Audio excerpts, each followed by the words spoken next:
Well, ladies and gentlemen, Ben Chilwell is amongst Manchester City's top targets this summer. We're going to have a serious conversation in regards to Ben Chilwell, Cucurella, and one Ian Maatsen that needs to be talked about, and lots of other news. Of course, Malo Gusto is injured, proper chills, and plenty other things to go through. Let's do this. All right. Here we go, back again on the other side of the coin. All right, welcome back to the other side of the coin, ladies and gentlemen. This is the first blockbuster news that I want to go through. There's a couple other really juicy ones as well that I would love to hear what you guys have to say about it. First up, do we understand why Manchester City wants Ben Chilwell or a particular left back? I think we do. Obviously, recently they've got rid of Kante over there, who was sort of playing on the left side and kind of cutting in. But they've let go of João Cancelo. He's gone to Bayern Munich, and there is an option to buy over there. And it seems like there's some troubles with João Cancelo and Pep Guardiola, and hence why I don't think João Cancelo will see anything to do with Manchester in the future ever again. You just don't mess with Pep Guardiola. Pep Guardiola is the boss there. But then again, how long is he going to be the boss there with all the troubles that they have, financial, doping that they've done? But in regards to Ben Chilwell, I can understand because Nathan Ake over there has done really well. But at the end of the day, he's not really a left back. And that Sergio Gomez is simply not cutting it for them. They're not getting that impetus that they really desire from him on the left side. Chilwell, let's be honest, at his best before the injury, he was killing it along with Reece James under Thomas Tuchel. If you guys remember that Leicester game, that Newcastle, was it Newcastle, I think? Juventus, sorry. That Juventus game last season before he got injured.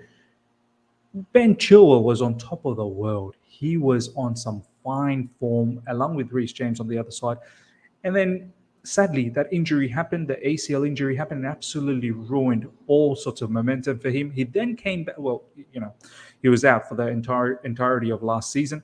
Then he came back earlier on this season, and he looked rusty. And of course, he was going to look rusty. It's going to take a bit of time. Tuchel got sacked, and then slowly Ben Chilwell looked like he was coming into form, and then he tears up his hamstring, absolutely tore his hamstring. And since then, he's missed all football throughout up until now. He's slowly coming back. So, look, there is a question mark whether Ben Chilwell can find that level of form just before the ACL injury last season, where he was on top of the world. Can he ever get to that level? There is a question mark. But I think till the end of the season, we need to see how this pans out. I hope Ben Chilwell can show that same quality and somehow gains that particular form back, because Cucurella, on the other hand, is not doing well, ladies and gentlemen. Cucurella, since we brought him in, and look, there's legitimate reasons as well with Cucurella. Obviously, come in, initially he was doing good. Thomas Tuchel gets sacked. Did that bother him a little bit? Did he really want to play under Thomas Tuchel? It's strange because he was playing under Potter. You'd think a gaffer that you'd perform, but he's not been performing. There's been some personal issues. There's been some illness as well. Maybe there's a confidence factor that's seeping around the entire Chelsea locker room at the moment. All of this plays a major part, but we can't hide the fact that Cucurella has not been good as well. He's too much sideways passing, too passive. He's not looking to take that risky pass every now and then that could potentially split the defense open and allow for the wingers to get an opportunity to run into the opposition defense. He's looking to, as soon as he sees Mudryk or whoever is on the left side, there's a clear pass to allow them to exploit the space, but he'll rather take the easy way out. When he's tucking into midfield, he's not really providing anything. He's not overlapping. He's not underlapping. He's not really creating any crosses. He's not really creating any shots. It's looking tough. It's looking tough for Cucurella at the moment. So, through all of this, I think this is why Lewis Hall got that opportunity in recent times. But there has to be a strong conversation that needs to happen in regards to Ian Maatsen, who is killing it in the championship, ladies and gentlemen. By far, probably the standout player for Burnley. I've watched a couple of Burnley games, in fact, more than a couple of matches, because I've been interested to see exactly what Ian Maatsen's doing there. I've got a bit of an interest as to what Vincent Kompany is doing as well, up-and-coming manager. Top of the table, Burnley potentially going to get the promotion to the Premier League. Maatsen, he's been dynamic, moving forward, so much pace and so much authority when he's bombing forward. He's got the license to really go out there and attack, and his crosses are very, very good. Gets into some really nice positions to shoot as well. He's a big attacking threat for Burnley Football Club. Like, he's a huge player for Vincent Kompany. I wouldn't be surprised if Burnley, if there is an opportunity for them to purchase Ian Maatsen, they could potentially, break their club record fee, whatever it is, to purchase someone like Ian Maatsen. I think Vincent Kompany really rates him. But I think that right now, Ian Maatsen is putting a serious case to join Chelsea Football Club next season. Now, it's really up to these two brothers, Ben Chilwell and Cucurella. If they perform, both of them, equally well till the end of the season, well, then we're going to be stuck in a bit of a situation where, what do you do with Ian Maatsen? Do you sell him? I think he's only got about, let me have a look at his stats, ladies and gentlemen. I think he's only got about 1 year left at the end of this season. So this is his stats. He's 20 years old, left back, 1.67 meters tall, 4 goals, 4 assists out of 23 games. I think that's a very decent for a left back, left wing back player. I think that contribution, and it's not just that, the defensive side as well. Ian Maatsen has been very, very strong, and some of these, some of the other goals that Burnley has scored, he's been involved. It just didn't culminate to an assist, maybe a pre-assist, and he's been very, very good in regards to that. Let's have a quick look at his profile. Obviously, he's on loan to Burnley till the end of this season, but after that, he's going to have 1 more season left. There you go. Contract expires 2024 with Chelsea Football Club. So, look, ladies and gentlemen, for me, I believe Ian Maatsen's a huge shout. But do I want to sell Ben Chilwell to Man City? I don't. But it all depends. It all depends. If Ben Chilwell can showcase till the end of the season that he is the man for Chelsea Football Club as the premium left back player, then fair enough. And Ian Maatsen can be a backup. Does that mean Cucurella has to move? Unfortunately, this is the cutthroat environment that we live in. We're looking at Koulibaly in that same manner, aren't we? We're hoping that these two brothers wake up and perform and stay. If both Ben Chilwell and Cucurella potentially becomes, solid players for us for the remainder of the season, then both are probably going to stick around. And then what do you do about Ian Maatsen? In that case, I don't want to let this guy go. I would honestly think about increasing his contract and then potentially loaning him out to Burnley again. 1 more season in the Premier League. I think the Premier League experience will be fantastic for Ian Maatsen. But something to think about, man. Our owners will not let go of Ian Maatsen so easily. Let me know, ladies and gentlemen, how you feel about Ian Maatsen, Ben Chilwell, Cucurella. Are you open to selling Ben Chilwell to City as well, who's, we don't want to strengthen them. But then again, there's question marks in regards to Ben Chilwell's health and his injury issues. Is he ever going to get back to that level?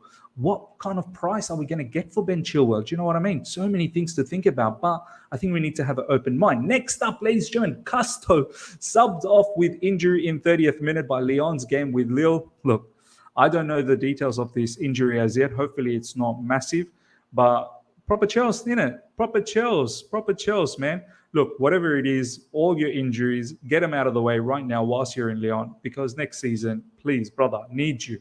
We can't have Reece James and Gusto be injured simultaneously. I mean, that means Azpilicueta will probably have to stick around. Aubameyang to LAFC advances. Chelsea will cover the whole salary on loan deal. Only thing missing is the okay from Aubameyang. I didn't know Aubameyang could move, ladies and gentlemen. I thought because he's already played for Barcelona and Chelsea, I didn't know he could move. But is it based on continents? I don't know. Or is it based on FIFA? A few people said it is a FIFA rule. So I'm not sure how this is actually happening. Or are people just talking BS here? Because there's been some mixed reports saying that Aubameyang can't move. But look, apparently it is advancing. And we're going to send him out on a loan and we're going to pay the entire loan fee. Look, he's been abolished. And a player of his caliber, whether he's in form or not, obviously that's a different story. But he's still a high-quality player, right? He's not going to stick around at Chelsea and not even be in the bench. Like, it's too much for a caliber of player for Aubameyang. So if we can get rid of him to LA Galaxy, let's do it. For me, he's not in the plans. Sadly, I wish he was, because someone like Havertz is not doing the job for us. And I don't know, hopefully David Dutcher Fofana. Looks like maybe Graham Potter fancies David Dutcher Fofana, which is absolutely fine.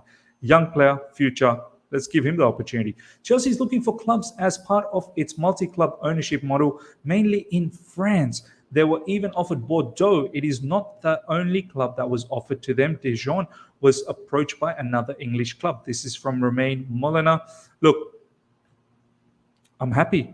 French clubs, French talents. There's a lot of talent in France that we bring in to Chelsea Football Club. If we can somehow have this club model where Chelsea, a French club, a Brazilian club, Portuguese club, and then we can send some of our players to loan in those areas and gain those experience, and any talent that's coming from there, we can get first-hand, dibs on them. So I'm looking forward to this. As I said, I like how our owners are moving. They've moved mountains, literally, for Chelsea Football Club. In January now, they're bringing in the mentality coaches. Well, they're doing everything to get Chelsea back on top and help Graham Potter out as much as they can. And then down the track, if we can create this sort of a model, it only bodes well for Chelsea in terms of bringing in future talents, hopefully from different parts of the world. So I'm absolutely ecstatic. I'm looking forward to see what stadium developments they do, what sort of sponsorships they bring in to Chelsea Football Club. It's exciting times. It all comes down to just let's get wins now. I think that's very, very important. Next up, ladies and gentlemen, I'm going to do a full-on live stream tomorrow, so do make sure you tune in. There's going to be a lot of talks about contract extensions, about Mendy, Kovacic, Kante, Mount. Interesting convos happening in all of that. Let's have a look at the Édouard Mendy situation. Édouard Mendy wants to stay at Chelsea beyond this summer, okay? His camp wants a contract that reflects his standing. He signed a 5-year deal when he first joined and took home around $2.5 million per year. Player and Chelsea are miles off the middle ground. Look, this brother apparently wants Kepa money. He wants Kepa money. You're not going to get Kepa money. Kepa doesn't deserve Kepa money, and Kepa has been excellent. And that's the other factor. Kepa has been excellent. Kepa is one of the top-ranked Premier League goalkeepers at the moment, or even European goalkeepers at the moment. His stats are crazy this season. His save percentage is off the charts. Mendy at the moment is just out of favour. If anything, I probably see Mendy leaving. I don't think he's going to get that opportunity. His ball-playing ability, which is so important for a goalkeeper under Graham Potter, and under any sort of progressive manager these days, Mendy just doesn't cut it.